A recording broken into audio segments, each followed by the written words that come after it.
ফেনীর ফুলগাজীর মোহরী নদীর শ্রীপুর যেখানটায় ভাঙন তৈরি হয়ে এই অত্র এলাকা প্লাবিত হয়েছিল।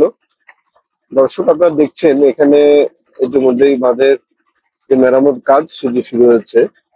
বলা চলে একদম জোড়াতালির যে মেরামত কাজ সেটি স্থানীয়দের সাথে আমরা কথা বলেছি। স্থানীয়রা বলছেন যে এই বাঁধটি মেরামতের জন্য ৭০ লাখ টাকা বরাদ্দ হয়েছে। স্থানীয়রা বলছেন যে এই এতগুলো টাকা বরাদ্দ হলেও কাজটা করা হচ্ছে একদমই জোড়াতালির মাধ্যমে। এই যে আপনাদেরকে যদি আমরা দেখাই সেটা হচ্ছে যে নদীর যেখানটা ঠিক বাঁধছে এই পাশ থেকেই কিন্তু বালু তুলে পাশের যে বাঁধের জায়গাটিতে দেওয়া হচ্ছে, যার ফলশ্রুতিতে যেখান থেকে বালু তোলা হচ্ছে সেখানে গভীর হচ্ছে, সেই গভীর জায়গাটার পাশে কিন্তু বাঁধ দেওয়া হচ্ছে। আবার যখন পানি আসবে পানির যে স্রোত সেটি কিন্তু ঠিকমতো তার নদীর যে স্রোত সেটি প্রবাহমান ঠিকমতো না হওয়ার কারণে কিন্তু আবার এই যে স্থানটি এখানে ভাঙার কিন্তু সম্ভাবনার কথা স্থানীয়রা বলছেন যে এই বাঁধটি তখনই টেকসই হতো যখন এই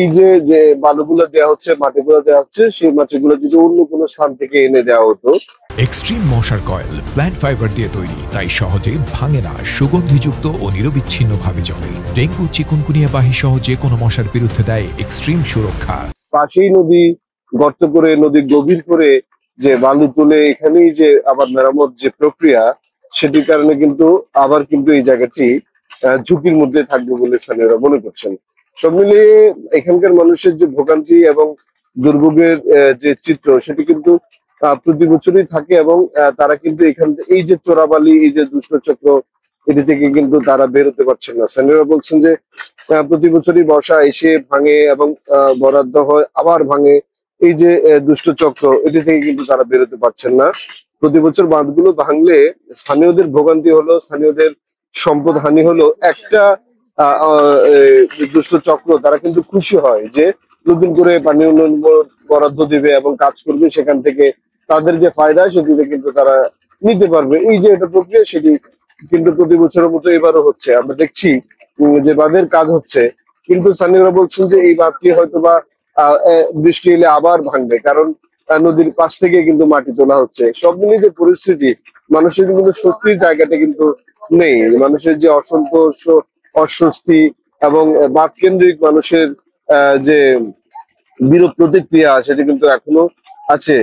এবং স্থানীয়রা বলছেন যে যে ভোগান্তি তারা প্রতি বছর পোহান সেটি কিন্তু শেষ হবার নয়। যে প্রক্রিয়া যে মাধ্যমে বাঁধটি মেরামত করা হচ্ছে এবং জোড়াতালির মাধ্যমে ৯/৬ করে, সেই প্রক্রিয়া কিন্তু আবার কিন্তু যে বৃষ্টি এলেই বাঁধটি কিন্তু ভাঙার একটা প্রক্রিয়া তারা কিন্তু দেখছেন। তো এই ছিল ফেনীর শ্রীপুরের নদীবাঁধ এলাকা থেকে আমাদের কাছে সর্বশেষ। সোলাইমান হাজারী, ডালিম, বাংলানিউজ 24.com, ফেনী।